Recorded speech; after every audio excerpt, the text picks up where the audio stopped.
여러분들 알래스카에 가보셨습니까? 알래스카 지리를 좀 아시는 분이 계시는지 모르겠지만 알래스카 지도를 보시면 제일 위에 약간 이렇게 튀어나온 부분이 있습니다. 그 지역 혹시 아시는 분 계셔요? 최북단이거든요. 페어뱅스나 또 알래스카의 또 유명한 그 도시 어딥니까? 휴가 많이 가는 도시 앵커리지는 상당히 밑에 부분에 있어요. 그런데 춥다 그러지 않습니까? 그런데 알래스카 최북단에 가면요, 북극에 가까운 곳에 베로우라는 작은 도시가 있습니다. 페어뱅스에서 오신 분인데 알래스카 이야기를 하다 보니까요, 최북단에 베로우라는 도시가 있는데 굉장히 추운데 그곳에서도 한인들이 한 몇 가정이 계신답니다. 그로서리도 하시고 거기서 식당도 운영을 하시고 그렇게 하시는데 좀 재밌기도 하고 안타까운 것은 몇 명 되지도 않는데 거기서 서로 한인 회장을 하시겠다고 서로 이렇게 좀 치열하게 싸우신다라는 씁쓸한 이야기를 오래전에 그렇게 들었습니다. 지금은 모르겠는데요, 오래전에 알래스카에서 오신 분을 통해서 그렇게 들었습니다. 사실 그만큼 우리 인생이요, 그만큼 우리가 뭔가 주도권을 쥐고 싶어 하는 것이죠. 내가 더 우월하다는 그런 의식이 있고 경쟁 상대로 여겨지면은 좀 이렇게 다투어서 이렇게 이기려는, 겨루어 가지고 이기려는 그런 마음이 있고요, 더 높아지려는 마음이 누구에게나 있습니다. 그런데 우리가 좀 높아지고 이 주도권을 가지려고 하는 마음 자체는 나쁜 것이 아닌 것 같습니다. 주도권이 있어서 내가 어떤 일을 좀 주도적으로 해야 될 때는 해야 되고요, 좋은 결정을 내리려고 하는 이런 마음들, 그리고 내가 경험이 있고 내게 열정이 있으니까 그 일을 했으면 하는 이 마음 자체는 결코 나쁘다고 할 수가 없습니다. 중요한 것은요, 그 과정을, 그 일을 이루어가는 과정이 문제죠. 그 과정에 어떤 일이 있는가, 이것이 문제고요. 더 중요한 것은 마음의 동기가 가장 중요한 것입니다. 사실 오늘날 우리 인류가 이렇게 발달하게 된 것도요, 발전하게 된 것도요, 서로 비교하면서 경쟁하는 이것이 있었기 때문에 발전을 이루어진 것은 우리가 부인할 수가 없는 것입니다. 그런데 어떻습니까? 비교하고 경쟁을 하다 보면은 선의의 경쟁만 있습니까? 아니죠. 경쟁하다가 서로 논쟁을 하게 되고 다투고 싸우게 되고 경쟁하다가 서로 전쟁까지 하게 되는 이런 경우가 많다라는 것입니다. 자녀들을 키우면서 이렇게 발견하는데요, 자녀들이 이제 뭐 이렇게 악기를 미국에서는 하나씩 레슨을 다 하지 않습니까? 콩쿨들이 많죠. 학교 오케스트라도 하는데요, 워싱턴 주 전체가 이제 5월달 되면은 우리 트랙 미스를 여기서 옆에 학교에서 만나죠. 경쟁을 하는데요, 오케스트라도 워싱턴 주 전체의 고등학교 오케스트라가 모여가지고 누가 1등인지 누가 2등인지 또 무슨 콩쿨 무슨 대회가 어떻게 그렇게 많은지요. 미국도 뭐 무한 경쟁 사회입니다. 누가 잘하냐, 누가 제일 우수하냐, 이런 것 가지고 따지는 거, 점수를 매기는 거죠. 우리 인간은요, 비교하고 경쟁하는 거 벗어날 수가 없습니다. 살아가면서 끊임없이 비교하고 경쟁을 한다는 거죠. 그 결과 열등감에 빠지기도 하고요, 또 우승을 하거나 잘하면 교만에 빠지기도 하는 거죠. 비교해서 부족하면은 경쟁을 통해서 더 높아지려고 하는, 오케스트라에 같은 바이올린을 해도 학교에서도요, 경쟁을 시키죠. 오디션을 해가지고 퍼스트 체에 누가 앉을 것인가, 이런 것을 이렇게 경쟁을 시키는 이런 모습들을 보게 됩니다. 부모님들도 다른 자녀들하고 비교해가지고 이렇게 비교하기도 하고요, 남들보다 위에 있기를 원하고 남들보다 더 잘하기를, 사실은 그것이 전부 경쟁에서 오는 것 같습니다. 그러다가 잘 되면은 좀 허세를 부리기도 하고, 그러다가 안 되면 상처받고 패배감, 열등감, 상실감에 빠지기도 하는 것이 우리 인생이죠. 이런 모든 것이요, 자기 중심적인 사랑, 자기를 사랑하는 거 필요한데요, 자기 중심적인 이 사랑 때문에 생기는 그런 병들이죠, 사실은. 지난주에 우리가 귀신 들린 아들을 예수님께 데려왔지만 마침 예수님이 산에 올라가시고 안 계셔가지고 나머지 제자들에게 부탁을 했는데 귀신을 쫓아내지를 못합니다. 예수님 오셨을 때 뭐라고 말합니까? 아버지가 내가 이 제자들한테 부탁을 했는데 그들이 능히 하지 못하더이다 라고 고발하지 않습니까? 결국 주님이 그 귀신 들린 아이에게 귀신이 떠나도록 꾸짖으시고 다 집에 들어갔을 때 제자들이 조용하게 주님께 묻죠. 어찌하여 우리는 능히 쫓아내지 못하였나이까? 제자들, 바로 오늘날의 이 무능한 교회의 모습이죠. 무기력한 교회의 모습을 세상이 고발하고 있다는 것입니다. 지금 세상은 이렇게 미쳐서 돌아가는데, 무한 경쟁 사회 속에서 정신없이 이렇게 돌아가는데, 이 땅에 수많은 교회들이 있고 수많은 하나님의 백성들이 있는데 어찌하여 교회들이 주의 백성들이 능히 하지 못합니까? 오히려 날이 갈수록 어떻게 이렇게 우리가 힘을 잃어가는 이런 모습을 보여줍니까? 그때 예수님의 대답이 무엇입니까? 지난주에 말씀에서 예수님이 마지막에 뭐라고 말씀하셨습니까? 어떻게 능히 우리가 그렇게 하지 못합니까? 라고 하셨을 때 예수님은 기도와 금식 외에는 이런 종류가 나갈 수 없느니라. 따라 하시겠습니다. 기도와 금식 외에는 이런 종류가 나갈 수 없느니라. 우리 옆에 분들에게요, 기도하십시다. 한마디만 인사를 나눠주십시오. 기도하십시다. 한 번 더 인사를 하시는데요. 고난주간 특세에 나오십시다. 예, 기도하셔야 되죠. 이 일 후에요, 예수님이 제자들을 데리시고 가버나움에 도착하시게 됩니다. 그리고 오는 동안 제자들이 그 길에서요, 이제 싸우죠. 누가 크냐라는 논쟁으로 이제 싸우는 그런 모습을 보게 되는데요. 이 제자들의 모습에서 우리는 우리 인생들이 가지고 있는 치명적인 연약감을 발견하게 됩니다. 왜 치명적인가? 이 서로 다투고 싸우는 것이 왜 치명적인가? 우리가 가지고 있는 것, 우리가 이루어 놓은 것 때문에 이 땅에서는요, 떵떵거리고 삽니다. 주님이 보실 때는 굉장히 낮은 자들, 정말 믿음이 없는 이 땅에 온 소망을 두고 살아가는 자들이기 때문에 좀 강하게 책망을 하셔요. 그렇기 때문에 사실은 우리가 비교하면서 늘 이렇게 마음들을 가지는 것이요, 치명적인 연약함들입니다. 오늘 본문에 예수님께서 가버나움으로 다시 돌아오시는데 30절을 보시면은 이렇게 시작을 합니다. 그곳을 떠나 갈릴리 가운데로 지날새 예수께서 아무에게도 알리고자 아니하셨다. 갈릴리라는 이 지역은요, 예수님의 사역의 주 무대입니다. 병자들을 고치시고 많은 사람들을 만나시고 하나님 말씀을 가르친 사역의 주 무대가 갈릴리고 그 가운데로 통과하시는데요, 아무에게도 알리시지를 않습니다. 또한 예수님이 지나간다는 소문을 듣고 사람들이 무리가 모였더라는 기록도 없습니다. 뒤에 33절에도 보면요, 주님은 조용히 이제 가버나움에 들어가셔서 그냥 한 집에 머물러 계십니다. 이것을 볼 때 주님은 의도적으로 이 갈릴리 지역을요, 조용하게 그냥 가운데를 지나가십니다. 그 이유가 무엇이겠습니까?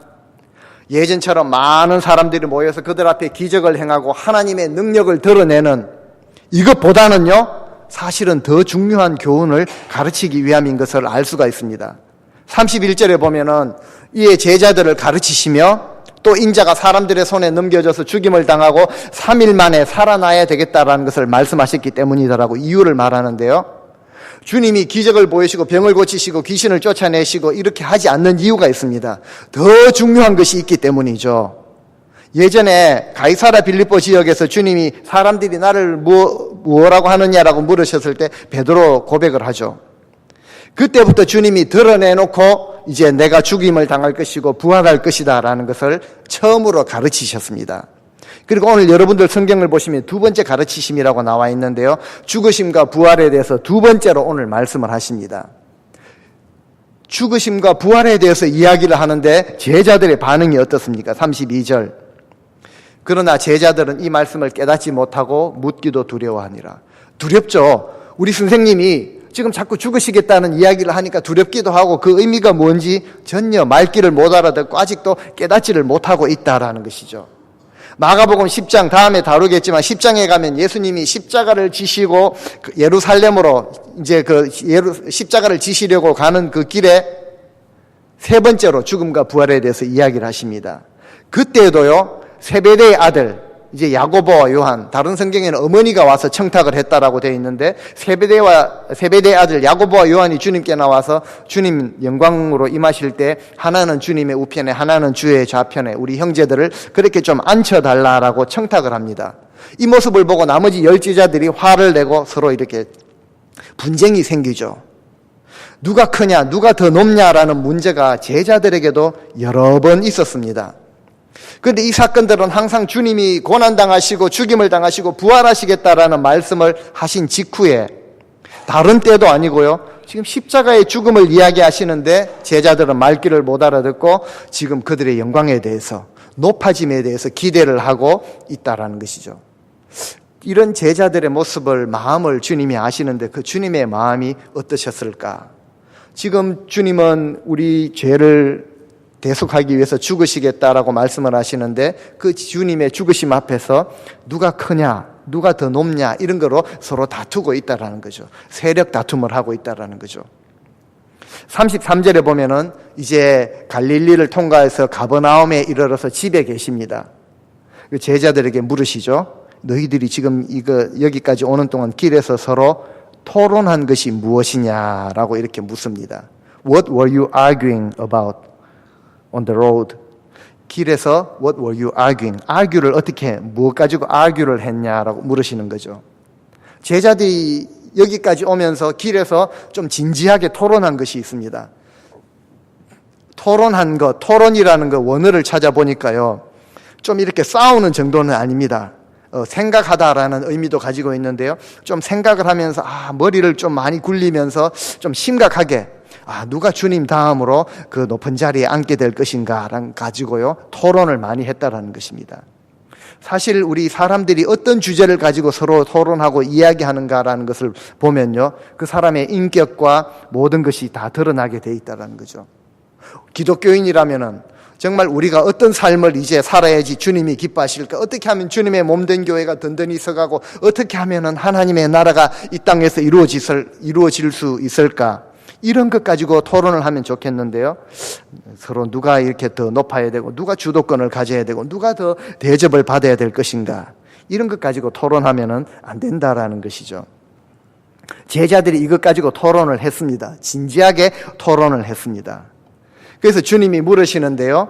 무엇 때문에 그렇게 토론을 했느냐? 그러니까 제자들이 할 말이 없죠. 그래서 34절에 보니까 잠잠합니다. 그러니까 자기들이 찔리는 거죠. 누가 크냐? 이런 것 가지고 쟁론을 하였다. 이제는 또 쟁론하였다라고 기록을 하는데요. 이것은 마가의 표현인 것 같습니다. 마가가 그렇게 기록을 했다라는 거죠. 자기들도 토론한 주제에 대해서 말하지 못할 정도로 좀 쑥스러웠다라는 것이죠. 입 밖에 내기가 좀 부끄러운 그런 일이었다라는 것을 암시하지 않습니까? 그 내용이 무엇인가? 서로 누가 크냐? 이런 것 가지고 쟁론하였기 때문이다라고 말을 하고 있습니다. 누가 크냐? 누가 큽니까? 이것은 키를 가지고 말하는 것이 아니죠. 키가 누가 크냐? 이런 것을 말하는 것이 아닙니다. 이제 곧 우리 선생님의 시대, 이제 곧 올 터인데 마태복음에 보면요. 제자들이 이렇게 묻습니다. 천국에서 누가 클 것이냐라고 이렇게 물었다고 기록을 하고 있습니다. 아마 이제 주님이 이제 죽으시고 부활하시고 주님의 나라를 이야기하시니까 이제 천국에 가서 이제 누가 더 클 것인가 이렇게 마태는 그렇게 기록을 했고요. 아니면은 우리가 이 땅을 살아가면서 주님이 지금 기적을 베푸시고 병을 고치시고 정치적인 메시아로서 이제 로마 정부를 물리치시고 해방시켜서 우리가 정권을 잡게 되는 그 날, 그때 제자들의 위치가 어디가 될 것인가 이런 것으로 생각을 해볼 수도 있겠습니다. 그런데 중요한 것은요. 주님께서 물으실 때는 뭐 가지고 토론했느냐. 우리말에도 다르죠. 마가가 기록할 때는 그들이 서로 누가 크냐라고 쟁론을 하였다라고 두 가지 다른 단어를 쓰고 있습니다. 영어에는 그냥 argue라고 같은 단어를 쓰는데요. 영어로는 그런데 헬라어 원어에도 다른 단어를 쓰고 있습니다. 주님께서 물으십니다. 너희가 무엇 가지고 토론했느냐. 이것은 뭔가 생각을 하고 늘 머릿속으로 품고 있었던 이런 것들을 가지고 좀 깊이 이야기를 했다라는 의미로 그렇게 물으십니다. 그런데 마가는 어떻게 기록을 합니까? 그들이 누가 크냐 쟁론하였다. 원어가 좀 어려워가지고 제가 다 적지는 못했는데요. 논쟁했다는 것입니다. 다툴 듯이 싸웠다. 그 사람들이 볼 때는 안다는 거죠. 제자들 똑같은 우리 인생이 볼 때는요. 서로 누가 크냐 다투고 이런 거를 참 못 봐주겠다. 그런 꼴을 못 봐주겠다. 이런 마음이 좀 있었지 않았나라고 생각을 해볼 수가 있습니다. 마가가 쟁론하였다라고 기록한 것을 볼 때요. 우리 인생은 늘 이렇게 비교하면서 내가 좀 더 높다. 내가 좀 더 주도권을 가지고 있다. 내가 조금 더 크다. 내가 조금 먼저다. 이런 모습을 잘 못 봐준다라는 거죠. 근데 주님은요, 토론했다라고 이렇게 하시는 거 볼 때 여러 가지를 좀 생각해 볼 수가 있는데, 좀 큰 자가 되려고 하는 거, 높은 자가 되려고 하는 이것을 어느 정도 인정을 해 주시는 것이 아닌가라는 생각을 하게 되었습니다. 그 증거가 있는데요, 35절에 보시면 주님이 이렇게 말씀을 하십니다. 누구든지 크고자 하면, 누구든지 첫째가 되고자 하면, 이렇게 말씀하시니까 이것 자체가 나쁘다는 것은 아니죠. 그런데 이렇게 되려고 하면은, 크고자 하면은 방법이 있다. 정답을 가르쳐 주십니다. 뭡니까? 누구든지 첫째가 되고자 하면은 여러 사람들의 끝이 되고 여러 사람들을 섬기는 자가 되어야 한다라고 정답을 가르쳐 주십니다. 35절에 보시면요, 예수님이 앉아서 12 제자를 불러가지고 그렇게 말씀을 하시죠. 누구든지 첫째가 되고자 하면은, 가장 높은 자가 되고자 하면은 주님께서 말씀하신 것이죠. 끝이 되어라. 그리고 모든 사람들을 섬기는 자가 되어라. 하나님 나라의 원리죠. 주님의 원리죠. 무엇입니까? 섬기는 자가 되어야 한다는 것이죠. 크고자 어뜸이 되고자 하는 것 자체는 잘못이 아닙니다. 어떻게 해요? 섬김으로 끝이 된다는 거 종이죠. 종이 됨으로 말미암아서 우리는 어뜸이 되고 큰 자로 세우시는 주님의 방법이 그렇다라는 것입니다. 주님도 섬김을 받으러 오신 것이 아니라 섬기려 오셨고 제자들의 발을 씻기지 않았습니까? 그 유대 팔레스타인 지방에 샌들을 신고 돌아다니는데요, 먼지가 끼고 지저분한 그 발을 주님이 씻겨주시는, 우리는 너무 고상하게 들리죠. 세수대에 물 퍼놓고 양말 벗고 씻기는 발을 생각을 하는데요, 이 당시에는 충격적인 거죠. 그 냄새나고 지저분한 오물이 묻어있는 그 발을 주님이 씻겨주시는 것으로 그것을 보여주셨다는 거죠. 주님은 크기나 순서나 이런 것으로 우리 인생을 평가하지를 않으십니다. 오히려 희생하고 섬기는 것, 나누어 주는 것으로 우리 인생을 평가하시고요, 그것으로 양과 염소를 구분하신다라고 그렇게 마태복음 25장에서 말씀하고 계십니다. 그런데 제자들은요, 크기 논쟁을 하는 거죠. 그래서 우리는 크기가, 이것이 우리 인생의 신앙생활의 방향이나 목적에 대해서는 큰일 납니다. 안 됩니다. 오늘날 우리 교회들 안에요, 크기 논쟁, 높아지려는 논쟁, 주도권을 잡으려는 이런 무익한 토론 때문에요, 점점 세상의 방식과 가치관이 자리를 잡게 되고요, 썩은 물이 들어오게 된 것이죠.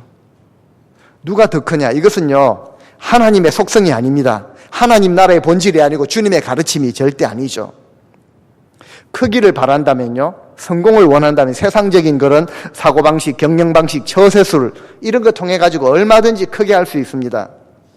새벽에도 언제 한번 말했는데요, 사람들이 말하는 큰 목회 할 수 있다는 거죠. 수만 명 할 수가 있다는 것이죠.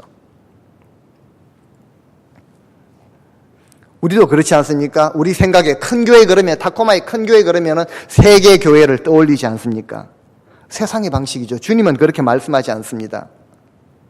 낮아지고 섬겨야 되는 이 본질을 잃어버리고 크기에 매달리면요, 우리 인생도 그러고 교회도 그러고 망합니다.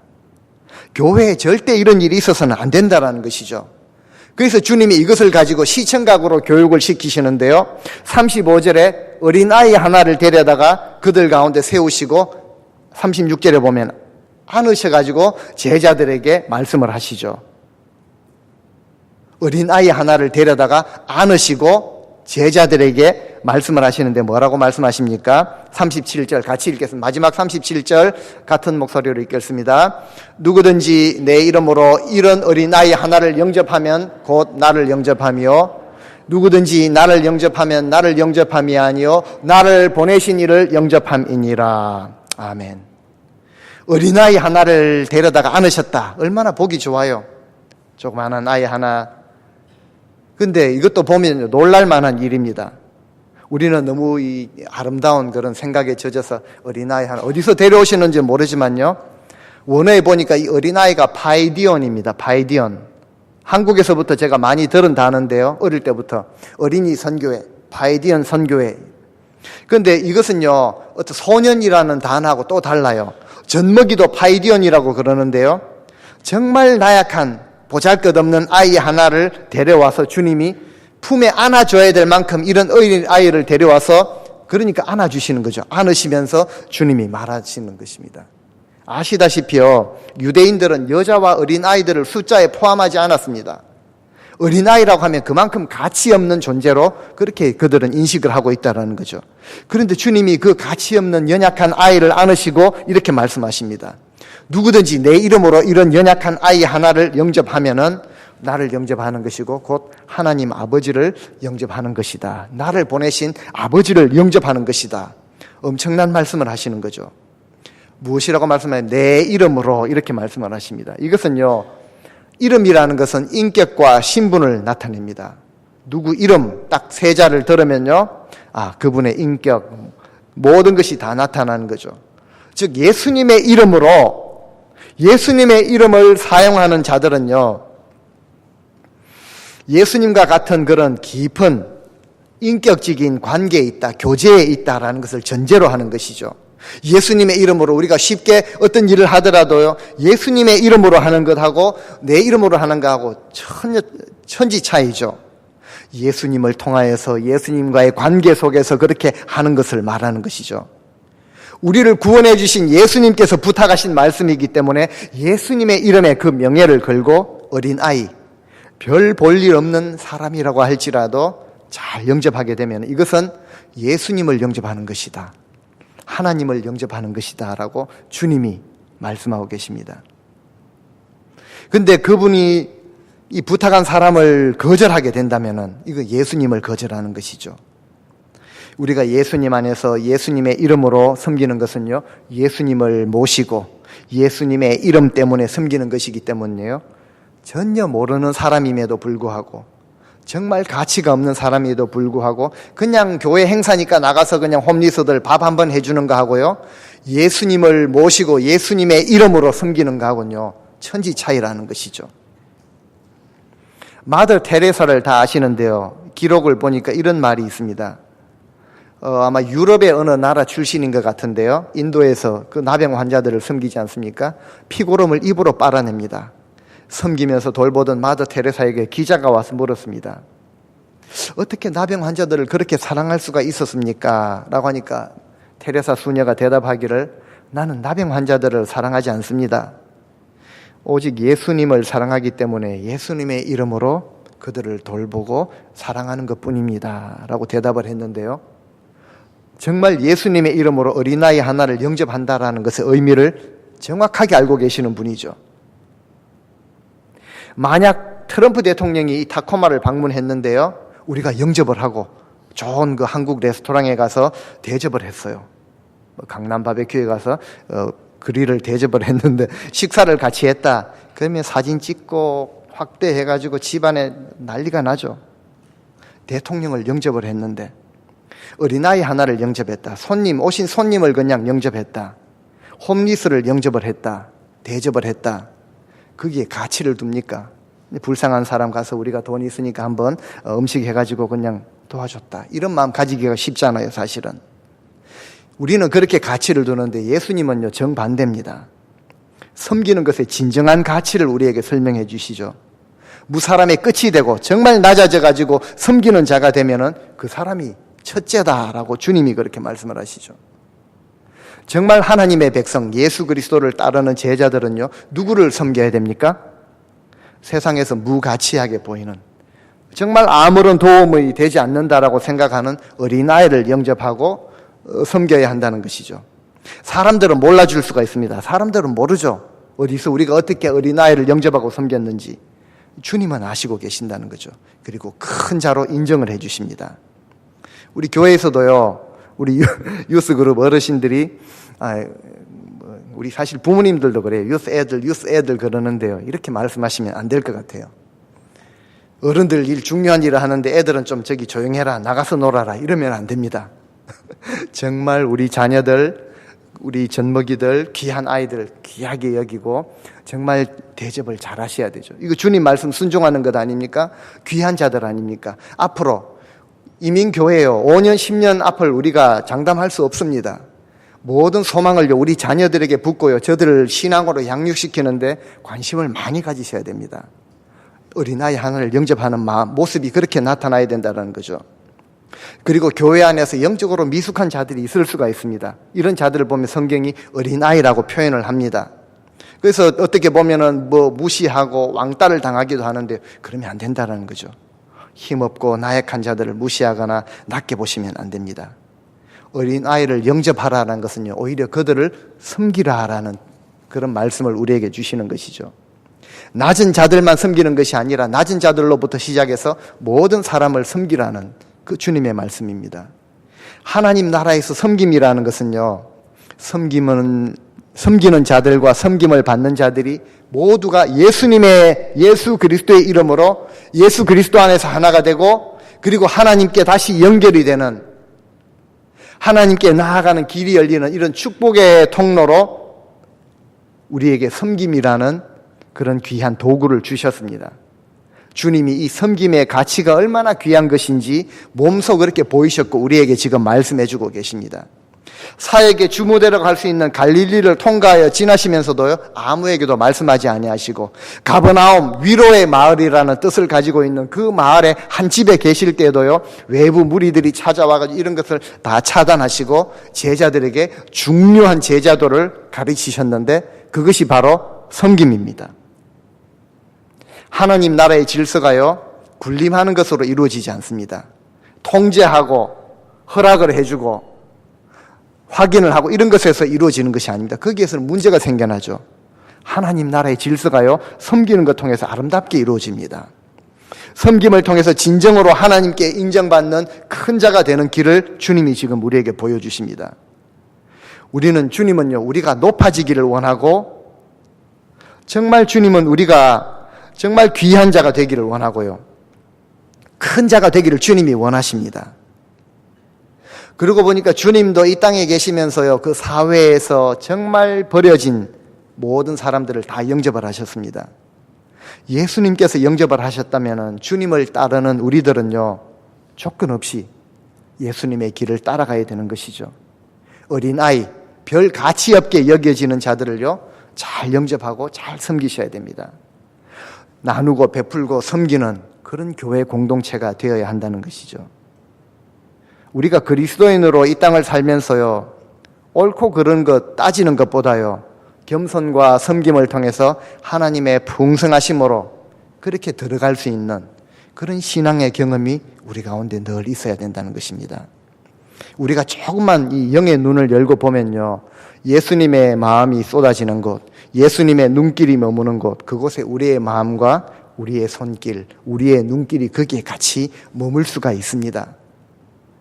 말씀을 맺으면서 누가 크냐라고 이렇게 다투는 제자들의 모습 속에요, 야망에 찬 오늘날 우리 현대인의 모습, 신앙생활을 하는 우리 그리스도인들의 모습도 포함되어 있죠. 십자가의 은혜와 사랑을 받았음에도 불구하고 끊임없이 우리는 비교하죠. 키를 재는 것이죠. 세력 다툼 얼마나 심합니까? 교회들마다 서로 높아지려고 한다는 것이죠. 비행기 타고 이렇게 도착하기 전에 시애틀 높은 항공에서 보면요, 고층 빌딩, 수십 층짜리 고층 빌딩이나 모빌 하우스나 거기입니다. 근데 우리는 도토리 키재기를 하면서 살아간다는 것이죠. 주님도 섬김을 받으려고 오신 분이 아니라 섬기려고 이 땅에 하늘 보좌를 버리시고 오셨는데, 주님이 보이신 삶은요, 누가 크냐라는 것에 마음에 든 자들에게는요, 전혀 매력적이지 않습니다. 가고 싶지 않은 그런 길이죠. 낮아지고 내가 섬기고 내가 희생하고 내가 손해보면요, 사회에서는요, 심지어 교회에서도요, 살아남을 길이 없습니다. 오히려 내가 낮아져서 섬기고 내가 연약해지면 나를 무시당할 걸, 맞습니다. 무시당합니다. 주님이 그런 무시를 당하셨고요, 바울이 그런 무시를 당하셨죠. 세상의 가치관이 그대로 우리 안에 들어와서는 안 된다는 거죠. 주님은요, 낮아지고 섬기고 손해당하는 이것을요, 가장 귀하게 보십니다. 그리고 이 섬김의 가치를 깨달은 자들은요, 늘 스스로를 살피고 낮추고 겸손하게 주님의 길을 지금까지도 깨달은 자들은 그리로 가고 있다는 거죠. 사람들은 무시하고 사람들은 업신여깁니다. 근데 깨달은 자들은 그 길을 가고 있다는 거죠. 발견한 자들은. 이 가치를 깨달은 바울은요, 늘 스스로를 편지를 쓰면서 이렇게 말하죠. 예수 그리스도의 종된 나 바울은 둘로스, 종이 되었다라는 거죠. 섬기는 자가 된 나 바울은. 그래서 바울이 편지를 많이 쓰면서 늘 이런 표현을 하는데, 빌립보서 2장 3절에서 11절 말씀을 보시면요, 정말 우리가 주님의 그 교훈을 받고 주님 겸손하게 따라가야 될 좋은 예로 우리에게 이런 말씀을 하십니다. 우리 빌립보서 2장 3절에서 11절 마지막 이 말씀들을 읽고 그 말씀을 맺을까 하는데요, 같이 한번 한 목소리로 우리 주님의 그 명령으로, 주님의 음성으로 받으시면서 같이 한번 읽어보겠습니다. 아무 일에든지 다툼이나 허영으로 하지 말고 오직 겸손한 마음으로 각각 자기보다 남을 낮게 여기고 각각 자기 일을 돌아볼 뿐더러 또한 각각 다른 사람의 일을 돌보아 나의 기쁨을 충만하게 하라. 너희 안에 이 마음을 품어라. 곧 그리스도 예수의 마음이니 그는 근본 하나님의 본체시나 하나님과 동등됨을 취할 것으로 여기지 아니하시고 오히려 자기를 비워 종의 형체를 가지사 사람들과 같이 되셨고 사람의 모양으로 나타나사 자기를 낮추시고 죽기까지 복종하셨으니 곧 십자가에 죽으심이라. 이러므로 하나님이 그를 지극히 높여 모든 이름 위에 뛰어난 이름을 주사 하늘에 있는 자들과 땅에 있는 자들과 땅 아래에 있는 자들로 모든 무릎을 예수의 이름에 꿇게 하시고 모든 입으로 예수 그리스도를 주라 시인하여 하나님 아버지께 영광을 돌리게 하셨느니라. 아멘. 너희 안에 이 마음을 품으라라는 것은 주님의 명령입니다. 이 땅에서 낮아지고 섬기면 하나님이 높은 자로 세워주십니다. 우리가 본능대로 욕심대로 살면은요, 사는 날 동안 늘 피곤하죠. 도토리 키재기 하면서 거기서 벗어나지 못합니다. 이기적인 그런 삶, 자기중심적인 또는 교만이나 우월이나 열등감에서 벗어나지를 못하는데 이런 것들은 다 죄의 본성들 아닙니까? 그래서 우리는 주님 앞에 나와 기도하며 성령의 충만함을 구하는 것이죠. 성령이 우리에게 오시면은 진리의 눈이 떠여지고요. 주님이 나를 붙들어 주셔서 우리 마음 가운데 주님의 마음을 부어 주십니다. 비록 세상에는 핍박과 고난과 조롱이 있습니다. 계속해서 우리가 모든 성경에서 그것을 말하고 있지 않습니까? 우리 삶에 고난이 주어집니다. 조롱을 당하더라도요, 우리는 소외된 영혼들, 어린 영혼들, 가난한 영혼들을 섬기며 살아가게 하옵소서. 그렇게 기도하는 것 아닙니까? 우리 남은 인생 길지가 않습니다. 우리는 모르는 인생들이죠. 정말 주님을 섬기는 자로 인정받고 그리고 겸손과 섬김으로 우리 어린 아이들을, 연약한 자들을 정말 섬기는 자들로 그렇게 살아갈 수 있도록 기도하시고 함께 기도하시고 또 그렇게 살아가실 수 있는 성도님들 되시기를 주님의 이름으로 축원드립니다. 우리 함께 기도드리십시다.